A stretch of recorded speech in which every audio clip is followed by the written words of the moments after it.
Assalamualaikum warahmatullahi wabarakatuh. Saya Alfiki Yusra Januri, NIM 1880050, Prodi Penjas 2018A, mahasiswa STKIP PGRI Jombang.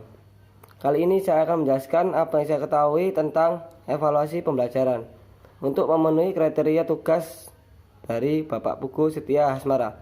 Oke, langsung saja. Yang pertama, evaluasi pembelajaran pada dasarnya bukan hanya menilai hasil belajar, tetapi juga proses-proses yang dilalui pendidik dan peserta didik dalam keseluruhan pembelajaran. Pasti di sini juga mendengar dengan istilah tes. Pengukuran, penilaian, dan evaluasi sering disalahartikan dan salah gunakan dalam praktik evaluasi. Pada konsepnya, istilah-istilah tersebut sebenarnya berbeda satu sama lain meskipun mempunyai keterkaitan yang erat. Semisal, tes adalah pemberian suatu tugas atau ringkasan tugas dalam bentuk soal atau perintah. Nah, untuk pengukuran adalah suatu proses untuk menentukan kuantitas dari pada sesuatu. Sesuatu itu bisa berarti peserta didik atau strategi pembelajaran, sarana prasarana sekolah, dan lain sebagainya. Nah, sedangkan penilaian adalah suatu proses kegiatan yang sistematis dan kesinambungan untuk mengumpulkan informasi tentang proses dari hasil belajar peserta didik dalam rangka membuat keputusan-keputusan berdasarkan kriteria yang atau dan pertimbangan tertentu. Untuk selanjutnya yaitu tujuan dari fungsi evaluasi pembelajaran. Secara umum tujuan evaluasi pembelajaran adalah untuk mengetahui keefektifan dan efisiensi sistem pembelajaran secara luas. Sistem pembelajaran dimaksud meliputi misal tujuan, materi, metode, media, sumber belajar, lingkungan maupun sistem penilaian itu sendiri.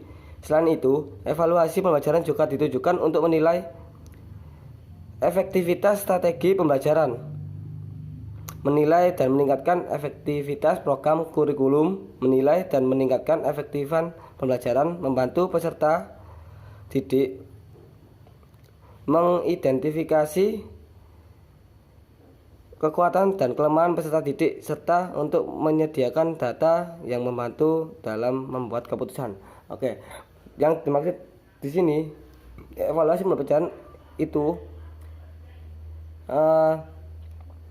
kita sebagai calon pendidik atau pendidik, kita bisa mengerti keunggulan atau kelemahan dari masing-masing peserta didik. Semisal ada peserta didik yang hebat atau pandai dalam bidang olahraga bola voli dan lemah di bidang olahraga lainnya. Nah, ada juga pandai atau pintar dalam bidang atletik dan olahraga lainnya itu biasa-biasa aja. Nah, kita sebagai pendidik kita harus bisa mengerti bakat atau potensi yang ditunjukkan oleh masing-masing peserta didik dengan cara menggunakan tes pengukuran. Semisal di bola voli kita punya tes passing, yaitu passing ada dua, passing atas dan passing bawah. Nah, habis selesai passing, yaitu kita harus mengetahui, oh ini peserta didik ini pandai dalam bola voli atau tidak.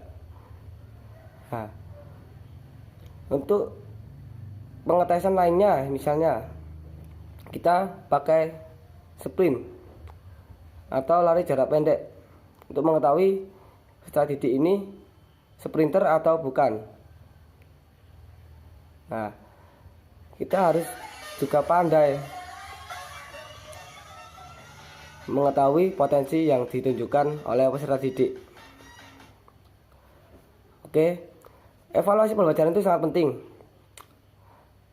yaitu ketika kita selesai pembelajaran atau materi, kita harus mengevaluasi dari kelemahan atau peningkatan siswa atau peserta didik. Oke, sekian penjelasan dari saya. Mohon maaf apabila salah kata. Wassalamualaikum warahmatullahi wabarakatuh.